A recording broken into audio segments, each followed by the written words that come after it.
Muchas gracias a todos por venir. Difícil arrancar después de esa presentación. Gracias Gaku y Rodo. Bueno, la idea de hoy es hablar un poco de la constante evolución de Ethereum. A ver. ¿Esto?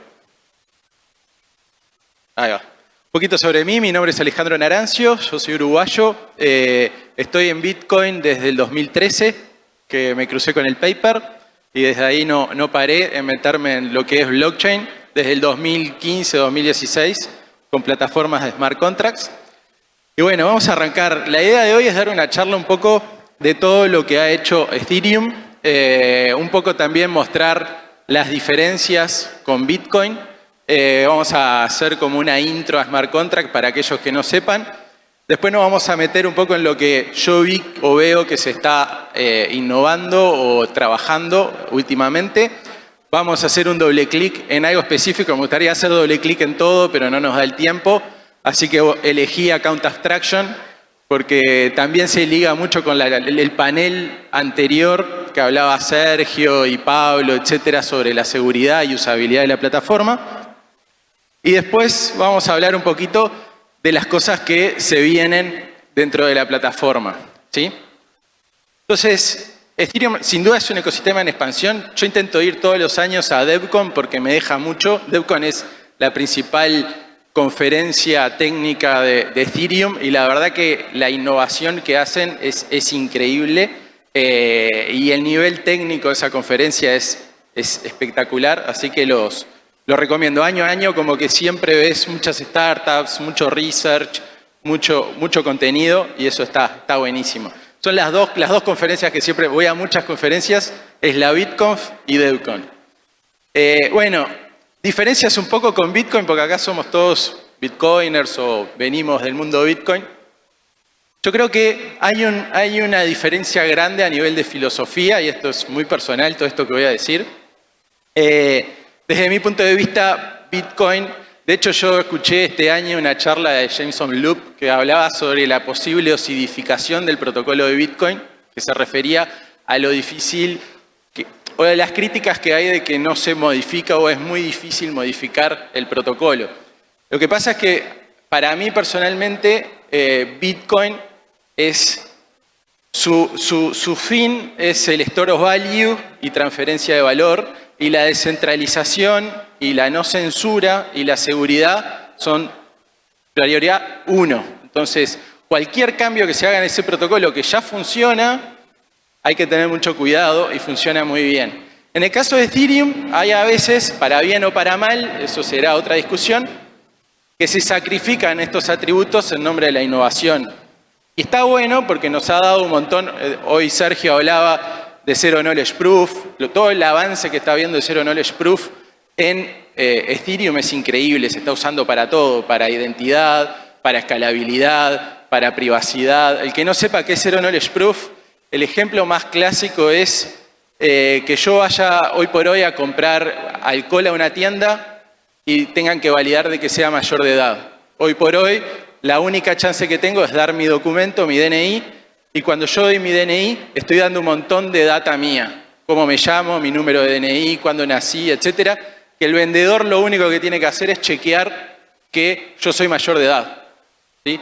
Con Zero Knowledge Proof vos podés dar una prueba criptográfica de que una condición se da sin dar el dato, ¿sí? Que lo genera. Entonces yo puedo dar una prueba que cualquiera puede validar que yo soy mayor de edad, pero no sabe si tengo 18, 20 o 40 años.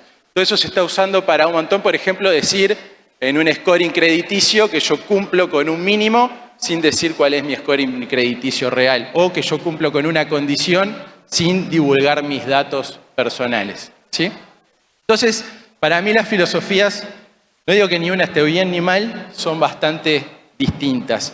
Después está el tema de smart contracts, que ahora lo vamos a ver un poquito, que en Bitcoin, si bien se pueden implementar contratos, a mí algo de lo que me enamoró de Bitcoin cuando lo vi en el 2013 es la capacidad de programar tu dinero. Yo no sé cuántos saben, pero cada transacción en Bitcoin tiene asociado un código que vos podés programar en un lenguaje que se llama script, que especifica cómo querés que se gaste ese dinero, esas Bitcoins, ¿sí? A mí ese concepto de poder yo programar cómo quiero que se gaste mi dinero o el dinero que tengo me pareció súper disruptivo. Pero no permite smart contracts. Ahora vamos a ver un poquito qué son los smart contracts y por qué no los permite. Y luego casos de uso. Para mí, Bitcoin, el core o el caso de uso, que es obviamente uno de los más importantes, Store of Value, transferencia de valor, inclusión financiera, no censura de lo que es tus capitales, etc. En Ethereum no es el caso de uso por excelencia. De hecho, han pasado que se han frisado fondos en distintos tokens, entonces, los casos de uso en el caso de Ethereum son más globales, son más abarcativos, ¿sí? Entonces, ¿por qué? Esto ya es un poquito más técnico. ¿Por qué Bitcoin no puede implementar los smart contracts de Ethereum, que hace Ethereum? Bien, básicamente, esto es un poquito técnico, pero el lenguaje script que yo les comentaba hoy tiene ciertas limitaciones. No porque los core developers sean vagos o no sepan cómo implementar eso en un lenguaje, sino porque no tiene sentido de ser en Bitcoin, porque Bitcoin solo necesita transferir y almacenar valor de forma segura y descentralizada, ¿sí? Un ejemplo es que este lenguaje script no es Turing Complete, ¿sí? ¿Qué quiere decir que un lenguaje no es Turing Complete? Quiere decir, un lenguaje Turing Complete es un lenguaje que puede implementar una máquina de Turing. Y una máquina de Turing, si tuviese memoria infinita, podría realizar cualquier cálculo, ¿sí? En el caso, para eso un lenguaje tiene que cumplir ciertas condiciones. Por ejemplo, almacenar variables, tener condicionales, es decir, si pasa esto, hago esto, si no, hago esto otro. Tener bucles, es decir, mientras se dé esta condición, hago X cosa. En el caso de Bitcoin no hay bucles, por ejemplo, ¿sí? Por una decisión de diseño, porque tiene que ser determinista, etcétera, etcétera, etcétera. En la Ethereum Virtual Machine sí es un lenguaje Turing Complete, lo cual nos permite implementar reglas de negocio mucho más complejas que en el lenguaje script de Bitcoin. ¿Qué quiere decir esto? Que puedo implementar protocolos con un poco más de complejidad de lo que puedo hacer con el lenguaje script de Bitcoin. Otro es acceso limitado al contexto. ¿Esto qué quiere decir? Yo, por ejemplo, en un lenguaje script de Bitcoin no puedo acceder al contexto de la plataforma, no puedo saber los datos de una transacción directamente, no puedo saber cuántas Bitcoin tiene una cuenta, no, hay determinadas cosas que estoy limitado. En el caso de Ethereum, el acceso al contexto es mucho más amplio. Y sin posibilidad de almacenar estado, que en lenguajes de programación es súper importante, que es cuando querés hacer reglas de negocio un poco más complejas, que es que en el caso de Bitcoin, cada vez que se ejecuta un código arranca de cero y todo vacío y siempre limpio, como que se resetea todo lo que es el estado. En el caso de Ethereum, en los smart contracts, ustedes pueden guardar estado, eso les cuesta dinero, pero se puede hacer. ¿Qué quiere decir? Que varias transacciones pueden ir modificando el estado del contrato y el mismo se va permaneciendo, ¿sí? Acá brevemente lo que son smart contracts, esto como para terminar la intro. La historia fueron definidos en el 90 y pico por Nick Szabo, o sea, 10 años antes de que se creara Bitcoin y unos 20 años antes de Ethereum. Características: eliminar intermediarios, inmutables. Recuerden que esto es otra cosa importante que siempre a mí me gusta mencionar, que un sistema o una plataforma, porque sea blockchain, no es inmutable. Cuando decimos inmutable es que una vez que un dato es aceptado, un bloque, por ejemplo, es aceptado en la red, no puede ser modificado. Y esto es súper importante porque la inmutabilidad es algo necesario en una blockchain no inmutable o que se le pueda romper la inmutabilidad fácil, no tiene sentido, pero no está implícito en la tecnología, ¿sí? Bitcoin es inmutable, se puede considerar que Ethereum también, RSK es inmutable, pero hay un montón de blockchains que pueden llegar a considerarse no inmutables y de hecho se les ha roto la inmutabilidad. Dificultades y desafíos de smart contracts. Bueno, el tendón de Aquiles, en principio, al menos desde mi punto de vista, principalmente para DeFi y todo lo que es finanza descentralizada, es la necesidad de oráculos, ¿sí? Por ejemplo, esa es una dificultad. ¿Qué son los oráculos? Es cuando un smart contract necesita información del mundo exterior. Por ejemplo, la cotización de un token o X dato de afuera, necesita una entidad que se llama oráculo que le inyecte esa información. Entonces, ¿por qué para mí es un tendón de Aquiles? Porque quien controle ese oráculo controla tu plataforma. Hay un montón de investigación e innovación. Chainlink es una plataforma bastante descentralizada de oráculos sobre Ethereum, pero hay un montón de camino por recorrer porque la gobernanza todavía no está muy descentralizada, etc. Entonces, todavía desde mi punto de vista sigue siendo una dificultad o un desafío. ¿Sí? No, esto ya está. Bien. Acá algunos milestones de la historia de Ethereum, no vamos a entrar en cada uno porque no tiene mucho sentido. Simplemente mencionar, bueno, en el 2016 fue el fork por el ataque de DAO, que fue donde se originó Ethereum Classic, que fue, la comunidad se dividió porque hubo un ataque y se decidió revertir ese ataque, se rompió de alguna forma la inmutabilidad de la red, entonces se decidió forkear, ¿sí? Después en London, en el 2021, que fue como cambiaron las políticas de fees, y de Merge, que fue el año pasado, que cambiaron completamente el protocolo de consenso de Proof of Work a Proof of Stake, que fue terrible laburo de ingeniería. Bien, innovaciones, porque me quedan 7 minutos. A ver, a nivel de escalabilidad, hay dos temas principales, desde mi punto de vista. Uno es Rollups, que está buenísimo, es una segunda capa, como lo es Lightning Network, pero se basa en que las transacciones se procesan off-chain y se guarda un resumen de las mismas en la capa 1, o sea, en Ethereum. Se guarda una prueba que es a través de Zero Knowledge, o sea, no se guardan todos los datos, sino que se guarda una prueba para que los contratos puedan validar de que se ejecutaron las transacciones sin tener que ejecutarlas ellos completamente. El trade-off que tiene esto, desde mi punto de vista, es que actualmente es bastante centralizado, porque los rollups tienen distintas entidades. Una de ellas se llama Prover, que es el que genera la prueba de Zero Knowledge Proof, y correr un Prover cuesta muchísimo dinero a nivel de hardware, entonces hay pocos nodos y es bastante centralizado. Sharding es algo que se está trabajando y es una de las cosas que se va a hacer release próximamente. Sharding existe desde hace tiempazo en base de datos, que es cuando vos tenés en vez de tener todos los datos de una base de datos en todos los servidores, dividís y partís los datos y los distribuís en la red.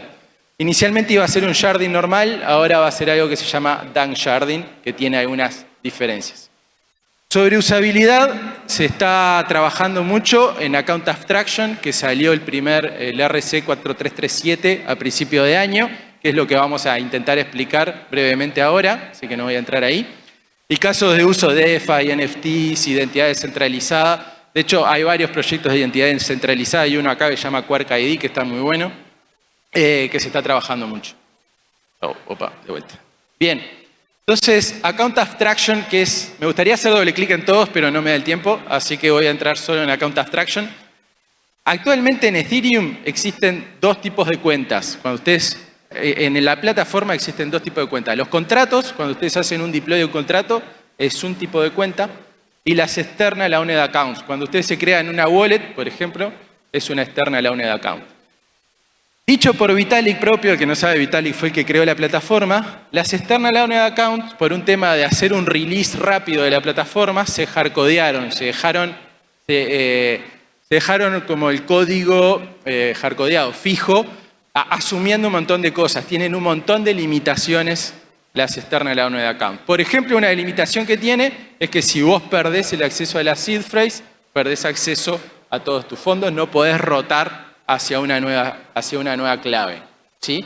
Es lo que hablaban hoy en el panel, que es uno de los ataques más populares, que alguien pierda las claves, que se le vulneren, ¿sí? O que te roben y te vacíen todos tus fondos, ¿sí? Eso, con la EOA no hay forma de protegerse, ¿sí? ¿Qué posibilita la 4337? A ver, Account Abstraction existe desde hace años, en general hay distintos niveles de Account Abstraction, hay uno que es a nivel crear contratos, que es lo que podemos hacer ahora, y otro que es Full Account Abstraction, pero esa no es posible actualmente porque requiere un cambio de protocolo y no está dentro de las prioridades de Ethereum. Lo que dice, las prioridades en el corto plazo. Vitalik dice que hay que hacerlo, pero más dentro de unos años, ¿sí? Existe Argent, existe Gnosis, etcétera, pero lo que hace el 4337 es como crear un estándar para crear wallets de Account Abstraction. ¿Qué permite? Permite eliminar la seed phrase, podés tener un montón de claves asociadas o cuentas asociadas a una única cuenta y poder rotarlas, podés recuperarlas fácilmente, rápido porque me estoy quedando sin tiempo. Esto es importante, podés tener roles y podés tener políticas de gasto. Puedes decir, tal cuenta puede gastar solo un Ether por día, tal otras cuentas pueden gastar hasta 10 Ether. Para gastar ilimitado tenés que poder firmar entre 7 de estas 9 cuentas. Vos podés poner las políticas de gasto que vos quieras. Eso provoca que, por ejemplo, si alguien me roba mi clave y era la clave que podía gastar un Ether por día, tengo un día, al sumo pierdo un Ether, no pierdo todo, pero la puedo eliminar de la cuenta y nadie más me la puede usar.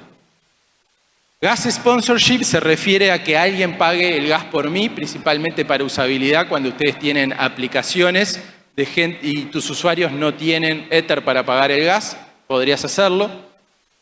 Otro es pago del gas con tokens. Esto actualmente se hace con Gas Station o algún protocolo de esos, que básicamente es, por ejemplo, ustedes tienen un juego, los usuarios producen tokens del juego, pero no tienen Ether para pagar gas. Poder pagar el gas utilizando tus tokens. Eso aumenta la usabilidad, obviamente. Otra es batch de transacciones. ¿Qué quiere decir esto? Algo muy común es que vos necesites ejecutar varias transacciones o varias invocaciones de contratos secuencialmente. Hoy por hoy con las EOAs, la única forma que tenés de hacer esto es crear vos un contrato que haga esas invocaciones. Bueno, podés de la EOA decir, quiero que llames a esto, a esto, a esto, a esto, en orden. Con Account Abstraction podrías. Y Social Recovery, que hablaron en el panel, también se podría, que es básicamente, vos podés poner cuentas de confianza que te ayuden a recuperar el acceso a tu cuenta en caso de que pierdas el acceso. Esta es la arquitectura.